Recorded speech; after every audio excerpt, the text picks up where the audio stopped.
Thank you, Mr. Adeshina, for having that extensive discussion with where she is. But let me focus a little more on the protest that we saw yesterday, and the NLC is saying that it will continue with the protest on Thursday.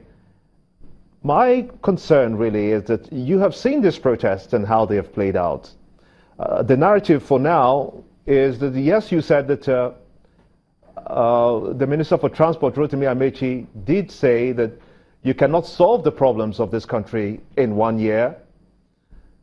But what people are concerned more now is that you have worsened the situation instead. I mean, look at the figures. The GDP it's at an all-time low. Food prices are the highest ever today.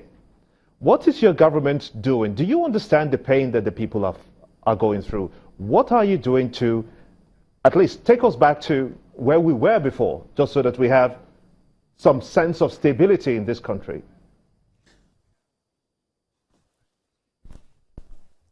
Thank you.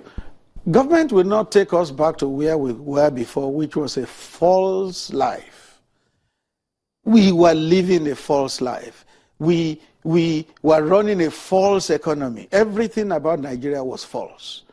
Rather, government will build a new foundation, which it is building now, so that the superstructure that is built on that foundation will be enduring. That is what this government is doing. Don't forget that there were warnings as early as 2002, 2003, that Nigeria was headed for doom if it continued to run a mono economy. Nobody heeded that warning. And then again in 2012, 2013, 2014, even the former finance minister, Dr. Okonjo-Iweala, warned at a time that Nigeria was borrowing to pay salaries, that it was not good for the country. So you can't say what the bust we have now is because of this government. No, Nigeria was primed to go into that bust. It's just that this government was the one that was at the center stage when the bust came. But the bust having come, this government is determined to reset the buttons, to lay new foundations for the Nigerian economy, and that is what it is doing. But that will not come by a sudden flight. It will not come by waving a magic wand. It will come with painstaking work, which will take a while, and it will come. Now, the fear for many Nigerians is that your team does not have a viable economic plan, as it were, to get Nigeria out of its problems. It has worsened, as a matter of fact.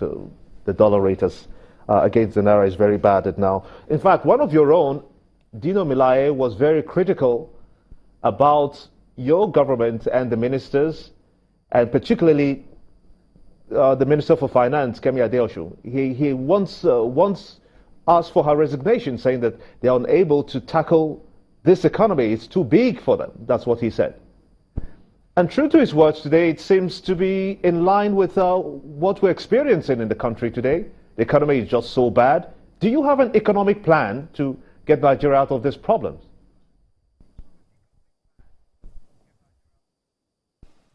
Thank you. Starting with Dino Melaye, I don't like to talk about individuals. What I would just like to say about him is that he has a right to his opinion. He has voiced his opinion. It does not mean the opinion is gospel truth. He's just one person in the legislature. He's just one person in the current government. So his opinion does not mean it is gospel. It does not mean it is cast in concrete. He has a right to it. He has expressed it. Now, what is the government doing in terms of a blueprint? Don't forget that last year, there was a blueprint launched, I think around May, which took us to the end of the year. And this month, another blueprint is going to be unfolded.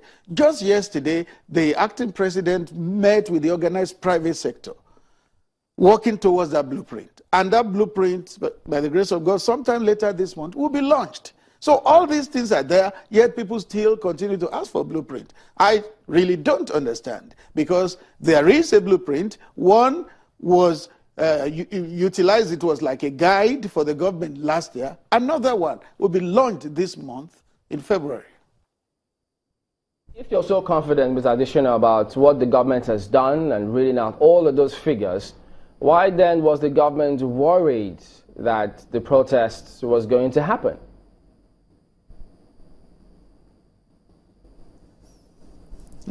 I don't know how you measured that worry to have reached that conclusion.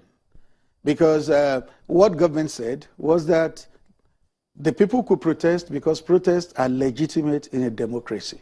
The spokesman to the acting president was in this same studio, and he said it. Nobody was going to stifle or stop that protest. And we saw the expression of the people's will through the protest yesterday. So I don't see what you call worry. The police kept on saying they were not going to allow that to happen. They were not going to allow all of those protests to go on because hoodlums would come and hijack it. Why didn't there come a statement from the presidency that police, you have been instructed or allowed the protests go on, go out there and secure lives and property? No, you didn't need a statement. If a statement had come, it's people who then quickly begin to say, oh, government is working at cross purposes. The police has said something, the presidency is saying another thing. What the presidency said was, protests are legitimate, the people can protest. But then the law enforcement agencies, particularly the police, also have the responsibility under the Constitution to ensure that law and order does not break down. Don't forget that the Constitution even states clearly that it is the responsibility of government to ensure that lives and properties of the citizenry are protected. Mr. Adeshina, we get that point, but the government does appear to be working at cross purposes because when the spokesperson did say people are allowed to protest in a democracy, and if the statement then came from the police saying we will not allow this protest happen, it's different from saying yes, but ensure, or we will be there to ensure no breakdown of law and order. That wasn't what they said. We also know how, so many things going on behind the scenes. Suddenly pressure was put on Innocent Dibia, and then he forced and called off the protest. I'm sure you can't justify what you have just said. I didn't hear about any pressure.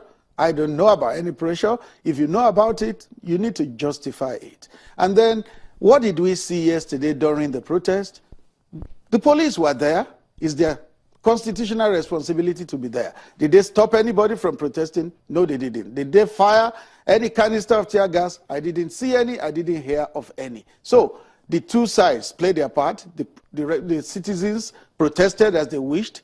The police were also there to ensure that law and order does not break down. Let me ask you this because, we know what transpired and what went on behind the scenes. But from your perspective, because we've heard lawyers say this time and time again, that the police, the citizens do not need any permission from the police to embark on a protest. Do you think that any group protesting need to take permission from the Nigerian police force? My position on that, and while still serving as an active journalist, I have written on that.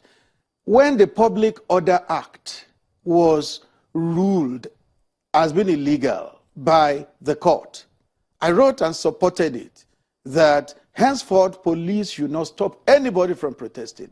And that is the opinion I still hold. But I remember it was under IGP Okiro then, when the Court of Appeal nullified the Public Order Act, the police went further to the Supreme Court.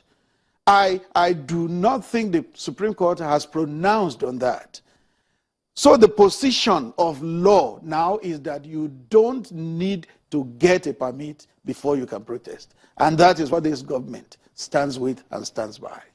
We've heard you say that you didn't promise, or reiterating the comment of one of the ministers saying the APC did not promise to fix the problems of the country in 1 year. I suspect, or let me ask, I don't know if you've seen the memos or the videos, short clips making the rounds of the former governor of Lagos State, now Minister of Transport, where he was quoted to have said, any serious government will fix the electricity problem in 6 months. But now, that is not what we get to see. Is it actually different being on the other side now, having looked at things when they were on the other side? Well, the minister can defend himself. I've not seen that video. If he indeed said it, he can defend himself. I know, I see him frequently on this station. If you approach him, I'm sure he will provide some clarity on what he said. But don't forget that before him, the late Bola Ige, also a lawyer, had been power minister.